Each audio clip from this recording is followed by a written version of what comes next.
Hi, well, welcome to my channel. This is a Remington 870 SPS turkey shotgun. These were specifically designed for hunting turkey in mind. They had the turkey extra full choke on them, had a white bead and a center bead so you could get on the bird. This is a fully camouflaged model. 3-inch mags, and I killed a lot of turkeys with this shotgun. I kind of give up on the small game animals. You can see by this fox squirrel here that he was probably one of the last small game animals I took, and I took him during a fall turkey hunt where I'd seen the big guy coming through, and we were on our way back to the truck, and I decided that I was hungry for some squirrel, and I got this guy running along the woodland. I didn't get a turkey that day, but I did get this big fox squirrel. This is one of the fox squirrels you see sometimes in Pennsylvania. They're not all that common around here, but I just thought I'd give you a little show of, that old fox. So let's leave him sit down here and talk about the shotgun. A couple of stories I can tell you about hunting with the 870 Remington, which is, by far one of the most popular shotguns I think probably ever developed, was the 870 Remington pump. A lot of guys like the 1187 semis, and I always liked the semi-automatic shotgun too, but I like the pump gun. And you kind of had to think while you were working the action where you're going to put that next shot. And too many times with a semi-auto, you're just too quick on the finger, and you end up missing. Instead of missing once, you end up missing 2 and 3 times. So in Pennsylvania here, you have to have them plugged three rounds. And we had a special, I think Winchester come out with these takes the 3-inch mags. It's like a duplex load. It's what I used. Maybe 4 and 6 shot or something like that, 4.5 shot. But they were deadly at turkeys out to 30, 35 yards if you could get them in. And one of the stories I can talk about, and it's usually the ones that got away that leave the best memories. And one time we were up in the big mountains, and this one way up in Benezet, and we were calling a turkey in, and we had walked probably 4 or 5 miles, and just a light cluck and a putt, and we had heard one gobble. Oh, jeez. He's probably a good 200, 250 yards away. There's just no way we thought that bird would come up. And out in Benezet area, in the northern part of Pennsylvania, the hills are really, really steep. There's really not going down and going up the other side. It doesn't work that way. It would just take you half a day to get up and down. These are pretty good sized hills, and we did get him to gobble, and we could hear him coming, and I thought, well, we might as well get set up and see if we can, get this bird. My father-in-law was calling. He was over to my right, and I had set up, and of course you had the face mask and the hat and all full camouflage against the tree. And about an hour and a half, we worked that bird, and he brought it in within about 40 yards, and I could see him out there strutting. And I thought, wow, this is it. I'm just going to put the bead on there and let her fly. And I just kind of forgot to put my cheek down on the shotgun. I think I was probably looking up over and looking at the turkey, looking at the bead, which, you're going to go right in the dirt doing that. And that's exactly what happened.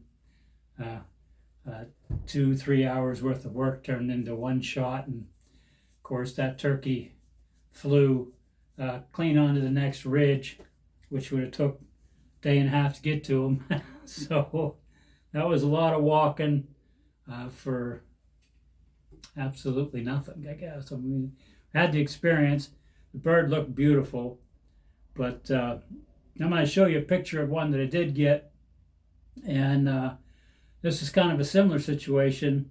Now, this turkey's out in my garage, and it's out in my garage for a good reason. And the reason is I have a couple of dogs. They're a Shih Tzu and a Bichon mix, and they get into everything. And the oldest one kind of thought the turkey was kind of like a shelter, and she'd always lay underneath the tail feathers of the thing. And well, wasn't too long that we got another one, a little white one, and he thought the same thing, but he decided the legs were a little bit more interesting, so he just chewed the skin right off the legs of that turkey mount. And it was, I paid a lot of money to have that turkey mounted, and I probably wouldn't do it again. But I mean, you figure this is a 21 or 22 pound turkey when they weighed it at the taxidermy, which was pretty impressive size turkey, and again, had 11-inch beard and maybe 1.25 inch spurs, and it was kind of a nice turkey, maybe a 2.5-year-old or 3, maybe, I don't know. But he was big, and I had heard him call a couple of times, and I knew exactly where he was. I was up on one ridge, and I could hear him down in the hollow. I knew exactly where he was.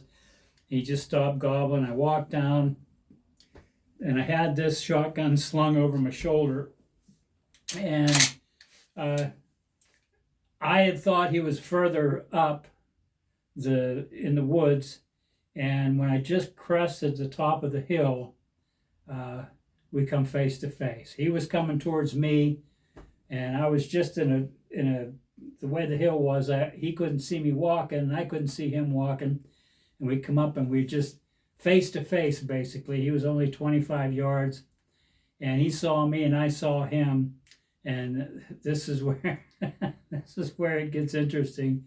Of course, anybody's ever seen a wild gobbler out in the woods knows that once you see them and they see you, it's they can move, and they can move like a quarter horse. They run flat out. Well, since I had this shotgun mounted on a sling and on my shoulder, I had to get it off and get it up and lead that bird in just a split second. And I was just a little bit faster than he was, so he's in the garage mounted now. So he was a pretty good eating bird too. I mean, everything I've taken, I've eaten. There's no, it's just a matter of pride of taking game. You're gonna take it. It's not really for me. It was sport, but I had to eat the stuff. Even when my buddy Steve would take me groundhog hunting, everybody would be like, no way, we ate groundhog. If we shot it, we ate it. So that was an interesting story about the bird. I've killed several turkeys. Here's a little box, has some of the beards, if you can see it there, that I have taken over the years before I stopped hunting them. And this is my old Lynch call, and I've used this on a number of birds in the fall and the spring birds. It has a really nice deep tone. It's been wet, it's been dry, it's been seasoned. Sounds really good. Really tough to beat the box call out in the woods. I used a diaphragm call for a number of years, but it just got to the point where it was just easier for me to use that thing. It sounded better to me, and I think it sounded better to the turkeys too. So that's my old Lynch call. I've had it for years, and it sounds just as good as the day I bought it. So I can't say enough good about that. There's really not much more to say about the shotgun. It certainly isn't a trap gun, and I only really take it hunting turkeys. I do pattern test it once in a while, and it is tight. At 25, 35 yards, it does a good job. So I don't have to, worry about it. So I got to do my part, and this old girl will do its part. A couple times out there hunting, there was some near misses and some near catastrophes, like in all hunting. And I remember hunting with my father-in-law. He's a guy kind of got me acquainted with turkey hunting, and hell of a good turkey hunter. And we were set up on a bird. And of course, 50% is finding them, and the other 50% is getting them to come in. And we were sitting down, and at the time he had bought a new shotgun, and it was a 3.5-inch mag. They had come out with that for a while. This is the 3-inch, and they come out with a 3.5-inch mag. And I think this one might have been fall season, and we were sitting down. It's kind of in a small blind, and in the fall, if you could see where the turkeys were, once in a while you could see the group coming, and we were talking in the blind, just kind of whispering one there. And I looked at him and I said, "Hey," I said, "Paul," I said, "what do you need a 3.5-inch Magnum for?" And he took a bite of his cracker and he looked at me. He says, "Well, because they don't make a 4-inch."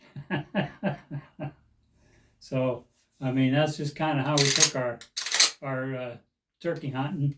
And then, of course, years go by, and then we just started stepping down from 12s to 20s to 28 gauges to bows and arrows and everything else to take turkeys, because, that's just how it works. You're kind of hungry when you first get hunting. You don't want to give up any advantage, and then the more and more you get, the less and less advantage you want to take, and you kind of put yourself at a little bit of disadvantage when it comes to turkey, because you start to admire the birds and just admire the game. And that's kind of towards the end. What I basically did was I just go out in the woods and film. That was kind of the thing for me. There's no way for me to show you the film, because in those days it was VHS, and I still have some of them old tapes of calling in, 4 and 5 gobblers at a time, 2 or 3 small gobblers, seen a bunch of hens and filming that. As a matter of fact, my brother-in-law, one time we were out scouting, and he had made one call, and we heard one gobble. He was quite a bit, we weren't hunting, we were just scouting. He made a couple calls behind me, and I was sitting at the tree like this, and I seen something moving just off to my left, and I looked down, and there he was standing.